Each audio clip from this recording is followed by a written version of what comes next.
ቤተሰብ እንግዲህ በጣም የሚያስደነግጥ ዛሬ እንግዲህ እዩ ተስማምታ ዲኤንኤው ተደርጓል። እንግዲህ እኔ ብያለሁ፣ ይሄ ሁሉ የሀሚ አጀንዳ እየሰጠቻን ነው። ልጁ ካላባት አያርግም ከተባለስ ስትል እሷን ያችን አጀንዳ ዛሬ ይዛ እሷ ቃል ትገባለህ ልጁ ያንተ ስለሆነ ነው። እሷ ተማምናለች። እሱ ፈጣሪ የቆኛ ወንጀል አንገባም፣ እስካሁን የገባን ይበቃናል። ስለሆነ ተስማማ፣ ከአንተ ጋር ነው የምኖረው፣ ልጄ ብቻዋን ማደግ አትችልም ብላለች። አላቅም። ኃይለኛ ጦርነት ነው የተከፈተው። ሰላም አለይኩም ሀገር ዩቱብ ቻናል ተከታታዮች ውዶቼ፣ ማሮቼ፣ የሀገሮች ልጆች በያላችሁበት ሰላማችሁ ብዝዝት ይበል። እንግዲህ ሲጨቃጨቁ የነበረ የዲኤንኤ ምርመራ ዛሬ እዩ ፈቅዳለች። እንግዲህ ፈቅዳ ያው መጀመሪያ ፍፄን ያመጣት እንግዲህ እኔ ነፃነት መታወቅ አለበት ግን ያልሆነ ተስፋ እንዳይኖርሽ ምናምን ብሏት መክሯት እነ ሀይሚን ስታይ ነብር ሆነች፣ ወደ ነብር ተቀየረች። ሀሚ ራስሽ የምትሰጪው አጀንዳ ዋጋ እያስከፈለች ነው። ባለፈው ምን ብለሽ ነበር? ምንም ሳትጠየቂ ሲያስለፈልፍሽ ነበር ሀሚ። ባለፈው ምን ብለሽ ነበር?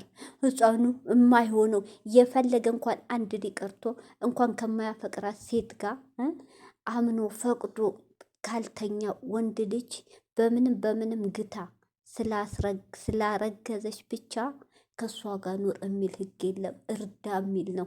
አንቺ ግን ምን አይነት ሀሳብ እንደመጣልሽ በጭንቅላትሽ ህፃኑ አባቷ ጋር ነው የሚያርገው ከተባለ ስትይ ዛሬን አጀንዳ ይዛልሽ መጣች። ጥሩ አጀንዳ እየሰጠሻን ነው ቀን በቀን። በጣም ያሳዝናል። እዩ ግን እንግዲህ ለፍፄ ሽሽ ብላ ብሩኬ ሲመጡ ነብር ሆነች። ያ ማለት ጥላቿ ሀሚ ጋ ስታዩ ደሟ እየፈላ ነው። ያ ማለት ስለምታፈቅር ጉድ እኮ ነው። ሰው የድሮ ፍቅረኛ ከተለያየ ተለያየን እህቶቼ። እሷ ግን አልወጣለትም፣ እሱ ግን ከልቦ ወጥቷታል።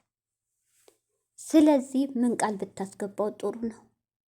ልጁ ያንተ ስለሆነች ካንተ ጋር የመኖር ከቻልኩ ነው እንጂ አላረግም ስትል እዚህ ጋር ደስ አለኝ። አታርጊ፣ ከአንቺ ጋር በሞት ግዴታ የለብኝም። ጡቷ እስክጨርስ እጠብቃለሁ። ከዛ በኋላ ሰጭኛለሽ፣ አሳድጋለሁ። አዎ ትክክል፣ እሙሽ ታሳድጋታለሽ።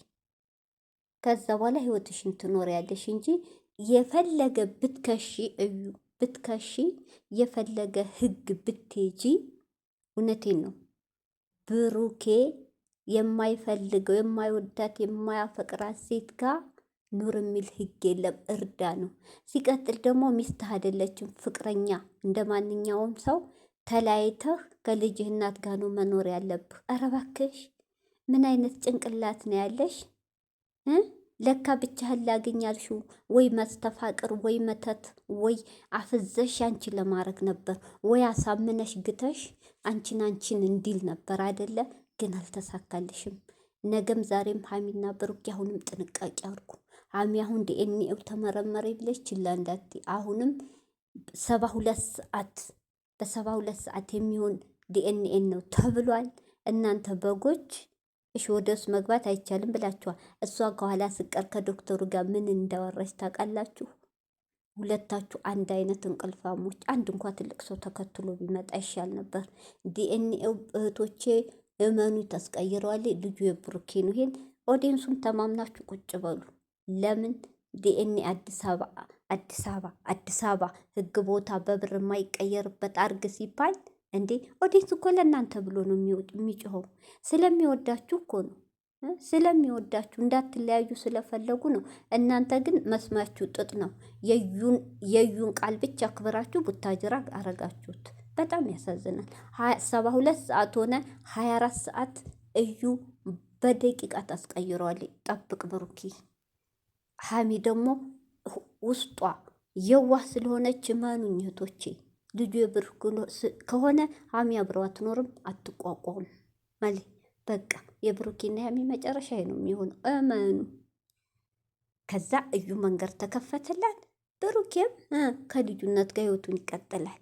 ወዶም ሳይሆን በግዱ እንደዚህ ነው። ሀሚ ከተዎቹ ሌላ ሴት አይዝም። የልጁ እናት ትቶ ግን በጣም ያሳዝናልም ያናዳልም። እያው ብሩኬቶቼ ብሩኬ ፈርቷል ውስጡ እኔ ያለው ደም ሰጥቶ ሲመጣ ብሩኬ ካሁኑ ፈርቷል። ብሩኬ ባካችሁ ጨረቃ ፋሚሊ በውስጥ የምታወሩት ዶክተሩ ጋር ሂዶ አሁን አልተረጋጋም። ሀሚ ራሱ ፈርቻለሁ እያለ ምንድነው የፈራሹ ነው ያለው። ምንም ግራ ገብቶታ ደንግጧል። ዶክተሩ ጋር ሂዶ ታስቀይራል ባክ ዶክተር ባክ ብሎ ዶክተሩ ጋር ሂዶ ያውራው። ብሩኬ አሁንም ቶሎ ጥንቃቄ አርግ። ወይኔ ውላይቶች ዛሬ ተናድጃለሁ። እውነት ሀቁን እሷ ይዘዋል። እሷ ነገም ዛሬም የብሩኬ ነው ታፍራላችሁ ብላለች። እሷ እውነት ይኖራታ እኛ የምናውቀው ነገር የለም ግን ታስቀይረዋለች። ሸረኛ ናት። ይሄ ዲኤንኤን ሄኖክ የሚባለው እሱ ጸበል ገብቷል ብለዋል ታሞ በዚሁ የተነሳ ቢኒያም የሚባለው ሰውዬ የሶስቱ ነበር መደረግ ያለበት። እውነቴን ነው። ስለዚህ ቶቼ በጣም ያሳዝናል። ሀሚዬን ፈርታለች። እኔ ጥሩ ህይወት ጥሩ ፍቅር ነው የምኖረው እያለኝ ነው። ሀሚም የብሩክ አይሆንም ብላ ተማምናለች። ሁሉም ተረቃ ፋሚሊ ቤተሰቦቹ ሳይቀር አምነውት የብሩኬ ነው ሲባል ምንድን ነው የሚባለው? ምንድን ነው ዱብዳው? ምንድን ነው መልሱ? ብሩኬስ ምንድን ነው? ሀሚስ ምን ስሜት ነው የሚሆኑት? ሀሚ እንግዲህ እውነቷን ከሆነ ልጁ የብሩኬ ሲሆን ካልተቀየረች እውነቷን ከሆነ እኔን ገለሽ ከሆነ ብሩኬን ትወስጃለሽ ነው ያለቻት። እዩ ደግሞ አሳያችኋለሁ ብላ ሊያውም ዛቻ ነው። ሀሚ ባክሽ ራስሽን ጠብቂ፣ ይችን 2 ቀን ራሳችሁን ጠብቁች። ነገ በአንድ ቀን ምን እንደምትፈጥር አታውቁም። ወይኔ አሁን ችግሩ ታውቃላችሁ ቶቼ የብሩኬ ሊ ከሆነ ብሩኬ በርቀት እንጂ ብሩን እሷ እንዲያገኝ አያስፈልግም። ለምን አሁንም እሷ ጋር በተገናኘ ቁጥር ምን እንደምታደርገው አይታወቅም። ብሩኬ አንተ አዲስ አበባ ሆነ ብሩ ወይ በወንድሞች ወይ በባንክ አስገባ እንዳታገኘህ። እውነት መውራትም ጠፈኔ ማንም አላት። አይ ሀሚ የዋህነት ወይኔ 10 ልጅቱን ታያታለኝ እንዲህ ረሃሚ ከጥላትሽ ጋር ወዳጅ ምን ይሉታል እንዴ? ኧረ ንቂ ሀሚ አንቺን እኮ ነው ጥላቷ። አንቺ እኮ ነሽ ጥላቷ ሀሚ። አንቺን ስታይ እኮ ፍፄ ጋር ሌላው አራ አንቺን ስታይ ተቀየረች። ግን ደስ የሚለኝ ትንሽ ቃል አልገባላትም። እሺ ቢላት ነበረ የሚያናደው። እሺ አላለም። እመወዳ ማፈቅራት ይወታለች ሲላት አላገባትም። ፍቅረኛ ናት እንጂ እንዴ ተለያይ አንቺ ባልሽው። ወይኔ